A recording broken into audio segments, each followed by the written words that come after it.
जहां पर एक पुस्तक सर आपके द्वारा लिखी गई है। इस पुस्तक का मुख्य उद्देश्य और मूल उद्देश्य क्या है, जो इसे कैसे कैसे युवा इस शक्ति पुस्तक पुस्तक के जैसे आपने बोला कि सभी लोगों के पास नहीं पहुंची, इस पुस्तक को किसी ऐसे प्लेटफॉर्म पर भी जी, ऑनलाइन ये के सभी माध्यम। स्वागत है आपका मध्य प्रदेश केसरी न्यूज में। मैं हूं आपके साथ मधुर कटारे। हम इस समय भिंड शहर में मौजूद हैं, सर्किट हाउस पर, जहां पर एक प्रेस वार्ता रखी गई है और एक पुस्तक लिखी गई है।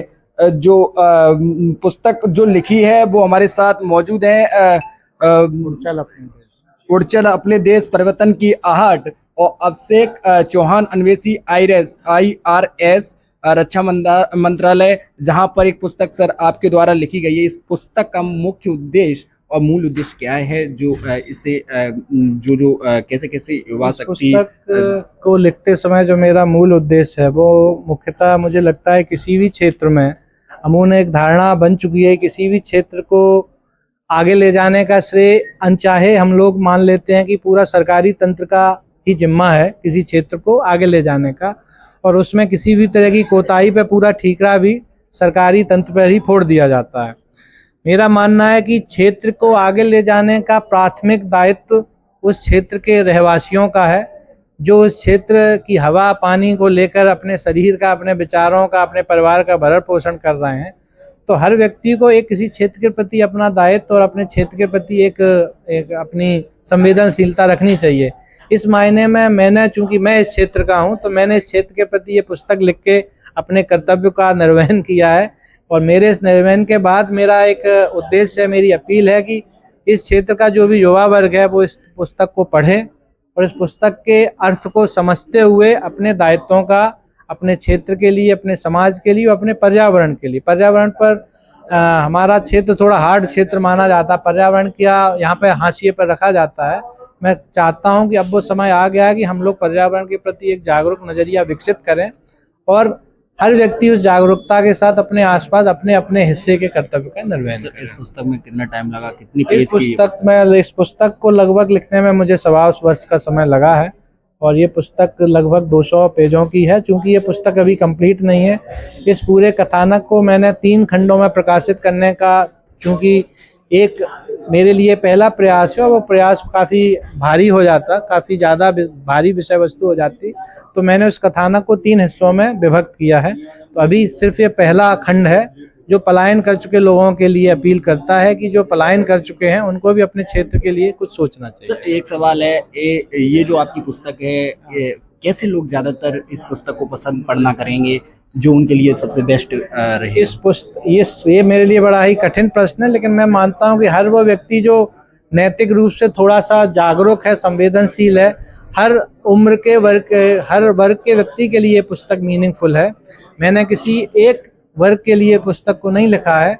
युवा शक्ति मानता हूँ कि जिसको जीवन काफ़ी लंबा जीना, जिसके पास ऊर्जा है, ये सब मायनों में मैं मानता हूँ प्राथमिक रूप से युवा वर्ग के लिए है। लेकिन चूंकि मैं जिस वर्ग में, जिस उम्र के वर्ग में हूँ, उस आधार पर जो लगभग प्रौढ़ अवस्था की ओर अग्रसर हैं, प्रौढ़ हुए नहीं होने की ओर, जो लगभग जीवन का एक अच्छा खासा हिस्सा जी चुके हैं, उन लोगों के लिए भी बुक है। कि चूंकि शुरुआती जीवन तो व्यक्ति अपने लिए जीता है, उसके बाद उसको समझ आती है, फिर वो थोड़ा जागरूक होता है, तो उस आधार पर मेरी उम्र के लोगों के लिए भी है। परिवर्तन की आर्ट, हाँ, इसमें एक शब्द दिया गया है ये कि लाइन मैं में। दूसरे खंड में इसको दिखाऊंगा कि मैंने सिर्फ एक सनसनी नहीं फैलाई है कि कुछ भी हो सकता। आदमी अमूमन मानता है कि मैं कर ही क्या सकता हूँ, मैं एक छोटा आदमी हूँ या मेरी सीमाएं हैं, मैं क्या समाज के लिए या देश के लिए, क्षेत्र के लिए कर सकता हूँ। तो परिवर्तन की आहट मैं अगले खंड में दिखाना चाहूँगा कि हर व्यक्ति अपने जैसे लोगों का समूह बना के छोटे स्तर पर ही सही, बड़े व्यापक प्रभाव वाले, अपने क्षेत्र के लिए व्यापक प्रभाव वाले परिवर्तनों को पैदा कर सकते हैं। एक वरिष्ठ अधिकारी हैं और ये पुस्तक लिखने की सोच और इतना समय, जरा कहाँ से इतना? यार, ये मेरी बचपन से ही बहुत हार्दिक इच्छा थी और अधिकारी के नाते मुझे लगता है मैं अपने लोगों के लिए कुछ और नहीं कर सकता हूँ। अधिकारी के पास थोड़ा सा दिमाग होता है, थोड़ी सी कलम होती है, मुझे लगता है जो भी मेरे दिमाग में है मैं उसको लिख के सबको दे दूं। लेकिन लिखने के बाद मुझे लगा लिखना भर भी पर्याप्त नहीं है, इसीलिए आप लोगों के सहयोग की आवश्यकता पड़ी कि अगर वो पुस्तक उस सभी लोगों तक नहीं पहुंची तो उसका मकसद पूरा नहीं होगा। सर, तो ये पुस्तक के जैसे आपने बोला कि सभी लोगों के पास नहीं पहुंची, इस पुस्तक को किसी ऐसे प्लेटफॉर्म पर भी ऑनलाइन ये सभी ऑनलाइन प्लेटफॉर्म्स पर उपलब्ध है। मेनली ये प्रभात प्रकाशन के सहयोग से, जो प्रभात प्रकाशन के प्रभात जी हैं, उनका सहयोग रहा है। उन्होंने भी शिवराज जी की अपनेपन भी प्रकाशित की है, उनका कहीं ना कहीं मार्गदर्शन और सहयोग रहा, जिसके चलते ये इतनी जल्दी इतने अच्छे से हम सबके समक्ष प्रस्तुत है और सारे ऑनलाइन प्लेटफॉर्म्स पर अमेजन, फ्लिपकार्ट सभी पर उपलब्ध है।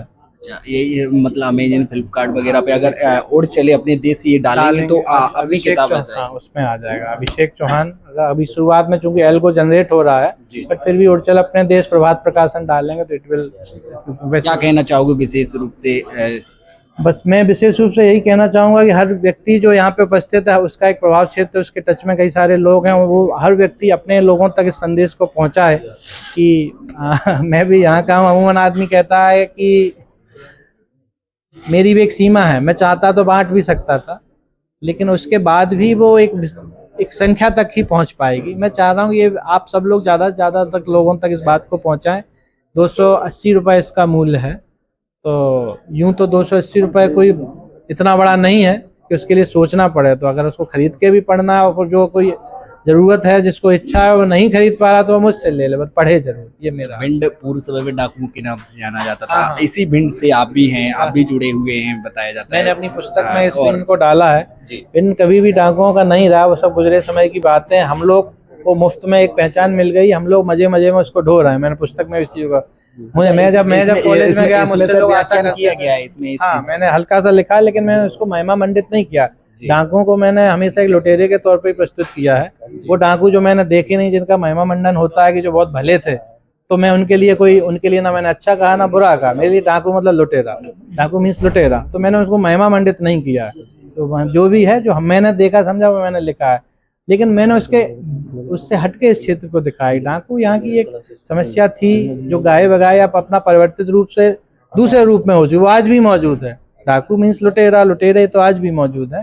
तो उनके लिए चर्चा करना मुझे लगता है समय की और लेखनी की बर्बादी है। ये पुस्तक कब तक लॉन्च हो जाएगी? नहीं, ये पुस्तक आज आ चुकी है ऑनलाइन। ये लगभग 10 दिनों से उपलब्ध है। आज से डिलीवरी, आज या कल से डिलीवरी स्टार्ट हो जाएगा। घर बैठे भी मंगा सकते हैं। हाँ हाँ, यस। उड़चल अपने देश परिवर्तन की आहट। आप भी जाइए फ्लिपकार्ट और अमेजोन पर भी आप ये पुस्तक को अपने घर पर भी मंगा सकते हैं और इसको बड़ा पढ़ सकते हैं। और साथ ही आपको बता दें, भिंड से कहीं जुड़ी आपको इसमें कहीं लेख ऐसे मिलेंगे जो आपको पढ़ने में स्वाभाविक रूप से बड़ा आनंद का एक रूप देंगे। देखते रहिए, हमारे साथ जुड़े रहिए। 3 बुराइयों को मैंने बहुत विशेष रूप से इसमें हाईलाइट किया ऐसी है। कौन सी बुराई है? सबसे पहली चीज है, मैंने जैन जी के लिए दिखाया कि डाकुओं की समस्या का स्वरूप क्या था, भविष्य में उन्हें ये न लगे डाकू क्या चीज होती थी। हल्का सा एक उनका किया, कोई महिमा मंडन नहीं किया कि वो बहुत अच्छे होते थे, लेकिन जरूरत भर के लिए उनका एक पुट रखा है। दूसरा, मैंने यहाँ पे खनन की समस्या, जिससे मुझे बहुत आपत्ति है, अतिशय और अवैध खनन, उसको लेके मैंने उसको हाईलाइट किया है। एक अपील है, मेरे कहने से कोई कितना मानेगा मुझे नहीं पता, लेकिन जब उनको मैं ये बताऊंगा कि इसके क्या प्रभाव हैं, तो शायद कहीं ना कहीं करते समय उनके दिमाग में वो जरूर आएगा कि मेरी ही भविष्य की पीढ़ियों पे इससे असर पड़ने वाला है, तो शायद उनके हाथ रुकेंगे। तो दूसरी समस्या ये। तीसरी समस्या अब अतीत बन चुकी है, नकल समस्या अभी भी गाये बगाए मौजूद है। जो यहाँ का फर्जी सिस्टम है, मार्कशीट या इधर उधर से करके लड़कों को पास कराना, उससे भी मुझे बड़ा आपत्ति रही है। बेसिकली हम ही लोग हैं जो अपने लोगों का भविष्य चौपट करते हैं। तो मैंने 3 चीज़ों का इसमें चिन्हांकन किया है। अब नकल अभी पूरी तरह से मौजूद है या नहीं, मुझे इसकी जानकारी, मगर ये थी जिन्होंने इस क्षेत्र को एक पहचान दी है हम लोगों सर, ने यहाँ भी पे गाये तो सर ऐसी पढ़ाया। ऐसी नकलें हैं जो अभी हाँ। एक मैंने खबर चलाई थी जिसकी स्टिंग भी की थी। चौधरी योधनाथ कॉलेज की मोबाइल से नकल रखकर पीजीडीसी के फर्स्ट सेमेस्टर की परीक्षाएं की जा रही थी, मोबाइल से मतलब अभी भी चल रहा है, और हम उसके लिए मैं किसी एक को दोषी नहीं मानता हूँ। इसीलिए दोषी तो वो सारे ही लोग हैं, कराने वाला भी दोषी है, करने वाला भी दोषी है। तो अपन उससे ऊपर की बात कर रहे हैं। उसका समाधान दोषारोपण से होगा ही नहीं, उसका समाधान सिर्फ नैतिक अपील से होगा, भाई ये गलत है, इससे कोई लाभ नहीं होने वाला, लोग अपने आप समझ जाए। भिंड की 3 बुराइयां और साथ ही कई अन्य चीजों को लिखकर उसमें लेख किया गया है। इसलिए आप ये पुस्तक को ऑनलाइन प्लेटफॉर्म के माध्यम से बुक करिए और साथ ही मंगाइए और इसको पढ़िए। और साथ ही आप अपनी राय कमेंट बॉक्स में अपनी प्रक्रिया अवश्य दें। देखते रहिए, हमारे साथ जुड़े रहिए ऐसी तमाम सारी खबरों के लिए। नमस्कार।